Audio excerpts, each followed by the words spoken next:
Good morning, all of you. Today, in last lecture, that we have started electrical section. In that is we have studied basic parameters. That is, what is current, what is voltage, then register. So register means that is used for reducing or a current limiting purpose. Then next we have studied Ohm's law. So Ohm's law, that is depends on the equation voltage is equal to current into resistance, that is V is equal to IR. So here Ohm's law triangle is given, V I R. So we can write Ohm's law in terms of voltage or in terms of current or in terms of resistance. So in terms of voltage, that is V is equal to IR. In terms of R, that is R is equal to V divided by I, and then next that is I is equal to V divided by R, that is resistance. Ohm's law, that is mentioned in three terms, that is voltage, resistance, or in terms of current. Then next we have studied that is potential or a potential difference. Potential difference means what? That is, we will measure difference across or a measure voltage across two terminals. Suppose this is bulb example, then we will measure voltage across each terminal, and then we will find out difference between two voltages. That is nothing but potential difference. So potential difference, that is nothing but V is equal to equation energy divided by charge, that is E divided by Q ने आपण काय करतो potential difference जो आहे तो write करतो. Then next series and parallel जो आहे कन्सेप्ट आपण स्टडी केला. प्रॅक्टिकल पण तुम्हाला सिरीज अँड पॅरललचं एक्सप्लेन केलं. सिरीजमध्ये कॅपॅसिटर असेल किंवा रेजिस्टर असेल किंवा कोणताही कॉम्पोनंट असेल, तुम्ही सिरीजमध्ये कनेक्ट करता किंवा काय करता पॅरललमध्ये कनेक्ट करता. तर सिरीज और पॅरलल, तर सिरीज मीन्स व्हॉट की एका रो मध्ये तुम्ही कनेक्शन ज्यावेळी करता दॅट टाइम तुमचं सर्किट जे आहे सिरीज सर्किट असणार आहे. पॅरलल मीन्स व्हॉट की ज्यावेळी कॉम्पोनंट एकमेकांना अपोजिट समोरासमोर ज्यावेळी प्लेस करणार आहे दॅट टाइम तुमचं सर्किट जे आहे पॅरलल कॉम्बिनेशन मध्ये असणार आहे. So series means what? All the components are in one loop, that is one path for the current to flow. एकाच डायरेक्शन मध्ये किंवा एकाच पाथ मध्ये काय होणार आहे, करंट जो आहे तो तुमचा सर्किट मध्ये फ्लो होणार आहे. That is series circuit. Then next parallel सर्किटची डेफिनेशन सांगितली. तर parallel circuit means what? That is components divided across several different loops. तर इथं दोन लूप इंडिकेट केलेले आहेत की आपण प्रॅक्टिकलमध्ये काय केलेलं की रेजिस्टर असेल कॅपॅसिटर असेल ते काय केलेले एकमेकांसमोर प्लेस केलेले. तर वेगवेगळ्या लूपमध्ये मीन्स काय की वेगवेगळ्या रो मध्ये कॉलम मध्ये पुट करून आपण काय केलेलं तर कनेक्शन जे आहे ते केलेले. That is current has number of different paths to flow, that is called as parallel circuit. तर पॅरलल सर्किट जे आहे स्टडी केलं. देन नेक्स्ट की जे आहे इलेक्ट्रिकल सर्किट रिलेटेड आपण टर्म स्टडी करणारे या युनिटमध्ये, ॲज वेल ॲज मॅग्नेटिक सर्किट रिलेटेड काय करणारे टर्म्स जे आहे त्या स्टडी करणारे. प्रत्येकाची डेफिनेशन जी आहे ती आपण स्टडी करणार आहे. तर इलेक्ट्रिकल सर्किटमध्ये काय करंट फ्लो होतो, मॅग्नेटिक सर्किटमध्ये काय फ्लक्स जो आहे फ्लक्स जनरेट होतो. तर इलेक्ट्रिक सर्किट आणि मॅग्नेटिक सर्किट. तर मॅग्नेटिक सर्किटमध्ये तुम्हाला लास्ट टाइमला एक्झाम्पल सांगितलेलं, दॅट इज मॅग्नेट सांगितलेलं, लोहचुंबक. तर मॅग्नेटला काय अट्रॅक्टिंग प्रॉपर्टी असते की ज्यावेळी तुम्ही एखाद्या लोखंडी वस्तूकडे काय करणार आहे मॅग्नेट प्लेस करणार आहे त्यावेळी काय होणार आहे त्याच्यामध्ये अट्रॅक्शन होणार आहे. तर अट्रॅक्शन मीन्स व्हॉट? त्याच्यामध्ये मॅग्नेटिक फ्लक्स जनरेट होणार आहे. तर डायग्राम जी आहे मॅग्नेटिक फ्लक्स किंवा मॅग्नेटिक फील्डची डायग्राम जी आहे ती इंडिकेट केलेली की हा सपोज मॅग्नेट आहे, इथं तुमची लोखंडी वस्तू असेल तर दोघांमध्ये ज्यावेळी तुमचं अट्रॅक्शन होणार आहे त्यावेळी मॅग्नेटिक फ्लक्स जनरेट होणार आहे. तर मॅग्नेटिक फ्लक्स जे आहे इथं इंडिकेट केलेलं आहे डायग्राम मध्ये. दॅट इज एनसर्कल्स ने सर्कलने किंवा इथं हा जो आहे मॅग्नेटिक लाईन्स ऑफ फोर्स जे आहे ते इंडिकेट केलेले आहे. That is nothing but magnetic field किंवा property of magnetic lines of force indicate केलेली आहे. सेम एक्सप्लेनेशन नोट केलेलं आहे इथं की ज्यावेळी तुम्ही मॅग्नेट एखाद्या लोखंडी वस्तूच्या कॉन्टॅक्टमध्ये आणणार आहे त्यावेळी त्यांच्यामध्ये काय होणार आहे, अट्रॅक्शन होणार आहे. तर अट्रॅक्शन मीन्स व्हॉट की त्याच्यामध्ये मॅग्नेटिक लाईन्स ऑफ फोर्स जे आहे ते जनरेट होणार आहे. तर magnetic lines of force is nothing but काय की अट्रॅक्शन जे आहे ते इंडिकेट केलेलं आहे इथं. नंतर नेक्स्ट जे आहे इलेक्ट्रोमॅग्नेट इथं इंडिकेट केलेलं आहे. तर प्रॅक्टिकलमध्ये आपण काय करणार आहे, मॅग्नेटिक कॉईल. तर हे जे आहे इलेक्ट्रोमॅग्नेट मीन्स व्हॉट इथं हा इंडक्टर टाइप सिम्बॉल दिलेला आहे. तर मॅग्नेटिक कॉईल आहे. तर मॅग्नेटिक कॉईल केलेली आहे, काय केली आहे, आयर्न कोर वरती काय केली आहे, माउंट केली आहे इथं. तर ही कॉईल फर्स्ट डायग्राम मध्ये इंडिकेट केली आहे. एअर कोर इंडक्टर आहे हा. त्याला आपण काय करणार आहे, डीसी व्होल्टेज जे आहे ते अप्लाय करणार आहे.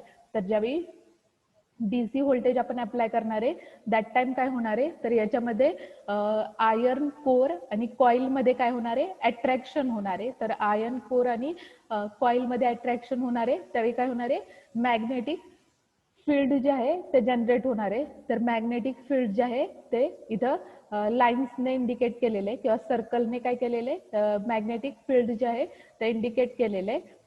That is nothing but example of electromagnet. तर इलेक्ट्रोमॅग्नेटचं एक्झाम्पल जे आहे एअर कोर इंडक्टर कॉईलने आपण रिप्रेझेंट केलेलं आहे. देन सेम डायग्राम जे आहे एक्सप्लेनेशन इथं नोट केलेलं आहे. देन नेक्स्ट जे आहे डेफिनेशन आपण स्टडी करणार आहे. तर याच्यामध्ये डेफिनेशन जे आहे basic magnetic circuit related definition जे आहे ते स्टडी करणार आहे. तर याच्यामध्ये फर्स्ट डेफिनेशन जे आहे मॅग्नेटिक फ्लक्स. तर आता मॅग्नेटिक फ्लक्स मीन्स व्हॉट तुम्हाला सांगितलं. तर याच्यामध्ये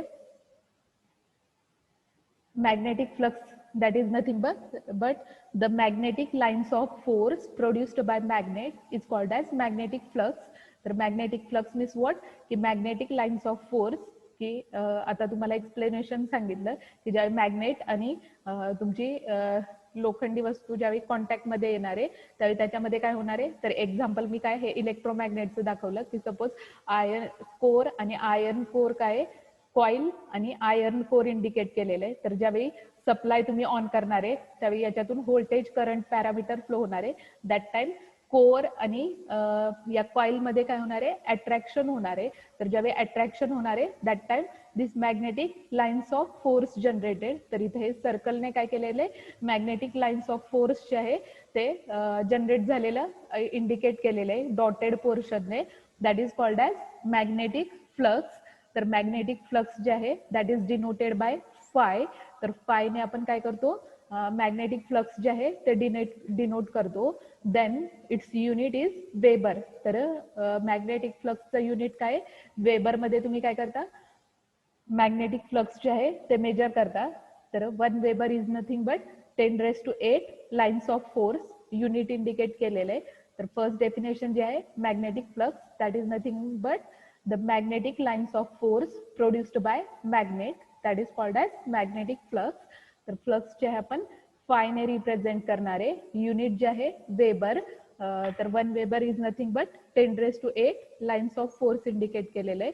देन सेकंड डेफिनेशन जे आहे मॅग्नेटिक फ्लक्स डेन्सिटी जे आहे इंडिकेट केलेले डेफिनेशन जे आहे ते आपण स्टडी करणार आहे.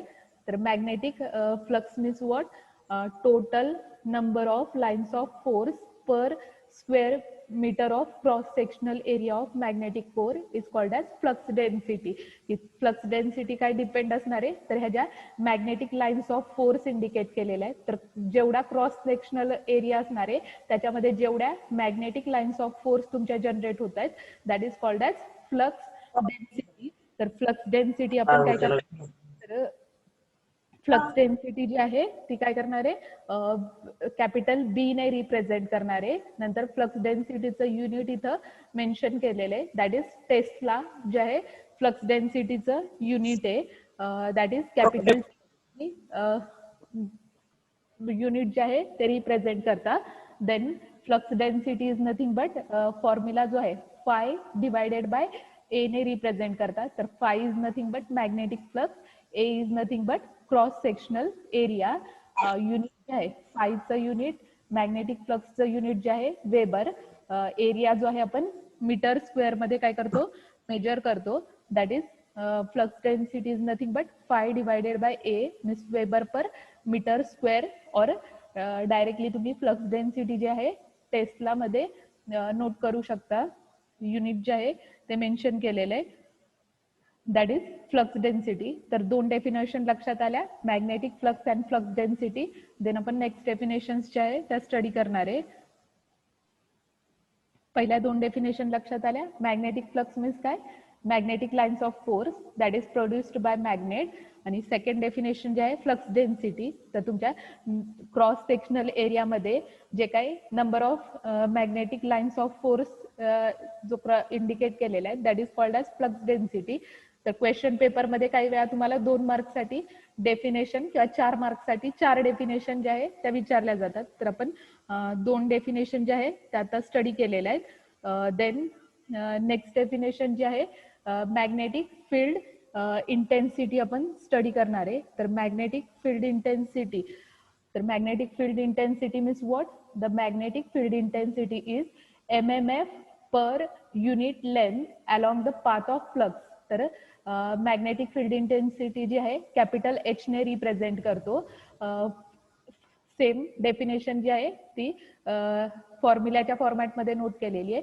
MMF divided by length, that is ratio of MMF to length, that is called as magnetic field intensity. तर MMF मीन्स काय, मॅग्नेटिक फ्लक्स असणार आहे डिवायडेड बाय लेंथ. तर लेंथ जी आहे that is average path length of magnetic flux. तर इथं MMF is nothing but N into I indicate केलेलं आहे. तर N इज नथिंग बट काय असणार आहे, ती कॉइलचे नंबर ऑफ टर्न्स असणार आहे डिवायडेड बाय L जी आहे ती कॉइलची लेंथ असणार आहे.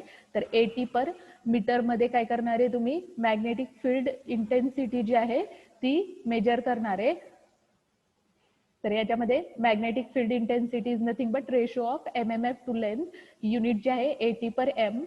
तर MMF is nothing but magnetic field, magnetic motive force किंवा मॅग्नेटिक फ्लक्स तुम्ही म्हणू शकता. That is called as NI. तर N is nothing but number of turns of coil, I is nothing but current असणार आहे सर्किटमध्ये फ्लो होणारा. तर नंबर ऑफ टर्न्स जे आहे कॉइलवरती डिपेंड असणार आहे divided by L. L is nothing but length असणार आहे. तर लेंथ जी आहे ती कॉइलची लेंथ असणार आहे. तर 80 पर मीटर मध्ये 80 पर मीटर जे आहे that is unit of magnetic flux intensity. तर कॅपिटल X जो आहे that represents magnetic field intensity. Then next definition जे आहे मॅग्नेटिक फ्लक्स लिंकेज आपण स्टडी करणार आहे. तर magnetic flux linkage means what, the product of magnetic coupling to conductor or flux through single turn time, the number of turns in coil. तर magnetic flux linkage जे आहे लॅम्बडाने represent केलेलं आहे that is equal to N into phi. तर phi means काय, magnetic flux असणार आहे. आणि N मीन्स वॉट इथं मेन्शन केलेलं आहे that is turns time the number of turns in coil. तर नंबर ऑफ टर्न्स जे आहे कॉइलचे, तर आपण कॉइल जी आहे कॉइलच्या अक्रॉसचं काय करणार आहे, magnetic flux, magnetic field intensity किंवा मॅग्नेटिक फ्लक्स डेन्सिटी किंवा मॅग्नेटिक फ्लक्स लिंकेज जे आहे पॅरामीटर कॅल्क्युलेट करणार आहे. तर मॅग्नेटिक फ्लक्स लिंकेज जे आहे लॅम्बडाने रिप्रेझेंट केलेले आहे that is nothing but N into phi. तर N is nothing but number of turns of coil into phi means flux density that is which is also related to define inductance, की इंडक्टन्सच्या टर्म्समध्ये define केलेलं आहे that is lambda is equal to L into I. तर L is nothing but inductance आणि I जो आहे तो करंट रिप्रेझेंट केलेला आहे. तर आपण जनरली हे इक्वेशन जे आहे सिलेबसमध्ये आपल्याला स्टडीसाठी आहे किंवा प्रॅक्टिकलमध्ये हे इक्वेशन जे आहे प्रॅक्टिकलमध्ये मेन्शन केलेलं आहे. बट सिलेबसमध्ये थेरीमध्ये जर इक्वेशन विचारला तरी तुम्ही एवढं इक्वेशन लिहिलं तरी चालेल. Magnetic flux linkage that is lambda is equal to n into phi, that is nothing but that is number of turns of coil into magnetic magnetic flux जे आहे phi ने रिप्रेझेंट केलेलं आहे. देन नेक्स्ट डेफिनेशन जे आहे reluctance. तर reluctance means what? It is opposition of magnetic circuit to set up magnetic flux in it, that is called as reluctance. तर reluctance आपण काय करतो? कॅपिटल एस ने रिप्रेझेंट करतो और कॅपिटल आर ने इथं रिप्रेझेंट केलेलं आहे. तर मोस्टली रिलक्टन्स जो आहे तो आपण काय करणार आहे? कॅपिटल एस ने काय करणार आहे? सर्किटमध्ये रिप्रेझेंट करणार आहे. That is nothing but it is opposition of magnetic circuit to set up magnetic flux. तर मॅग्नेटिक सर्किटच्या किंवा मॅग्नेटिक फ्लक्सच्या अपोजिट जे काही पॅरामीटर जनरेट होणार आहे that is nothing but reluctance. तर रिलक्टन्स जो आहे तो आपण काय करणार आहे? कॅपिटल एस ने रिप्रेझेंट करणार आहे. तर इक्वेशन जे आहे थेरीमध्ये आपण इक्वेशन हे जे आहे S is equal to F upon phi ने रिप्रेझेंट करतो, where S is nothing but. तर एसचं इक्वेशन दिलेलं आहे, स्टँडर्ड इक्वेशन आहे. डेफिनेशनमध्ये तुम्हाला हे इक्वेशन जे आहे लक्षात ठेवावं लागेल. एवढंच इक्वेशन लक्षात ठेवलं तरी चालेल. तर S means reluctance, L means काय? लेंथ असणार आहे मॅग्नेटिक पाथची, mu zero mu R J आहे परमिएबिलिटी ऑफ फ्री स्पेस, आणि रिलेटिव्हिटी परमिएबिलिटी जे आहे ते इंडिकेट केलेली आहे, आणि ए जो आहे क्रॉस सेक्शनल एरिया आहे. तर याच्यामध्ये रिलक्टन्स पॅरामीटर जो आहे तो इंडिकेट केलेला आहे. नंतर नेक्स्ट डेफिनेशन जी आहे परमिएबिलिटीची आहे. तर permeability means what? That is property of magnetic material which indicates the ability of magnetic circuit to carry electromagnetic flux. तर परमिएबिलिटी जी आहे ती आपण काय करणार आहे? म्यू ने रिप्रेझेंट करणार आहे. तर mu is nothing but B divided by H ने काय करणार आहे? परमिएबिलिटी कॅल्क्युलेट करणार आहे. तर B is nothing but flux density, आणि एच जे आहे ते आपण स्टडी केलंय. तर H is nothing but magnetic field intensity. तर permeability is nothing but ratio of magnetic flux density to magnetic field intensity, that is called as permeability. तर mu ने काय करणार आहे? आपण परमिएबिलिटी रिप्रेझेंट करणार आहे. देन परमिएबिलिटीचं इक्वेशन जे आहे स्टँडर्ड इक्वेशन इथं नोट केलेलं आहे. Mu zero is equal to 4 pi into 10⁻⁷ H into H per M ने रिप्रेझेंट केलेलं आहे. देन नेक्स्ट जे आहे म्यू आर रिलेटिव्ह परमिएबिलिटी जी आहे mu divided by mu zero ने रिप्रेझेंट केलेली आहे, दॅट इज परमिएबिलिटी. तर डेफिनेशन जे आहे परमिएबिलिटीची स्टडी केली. एकच मिनिट.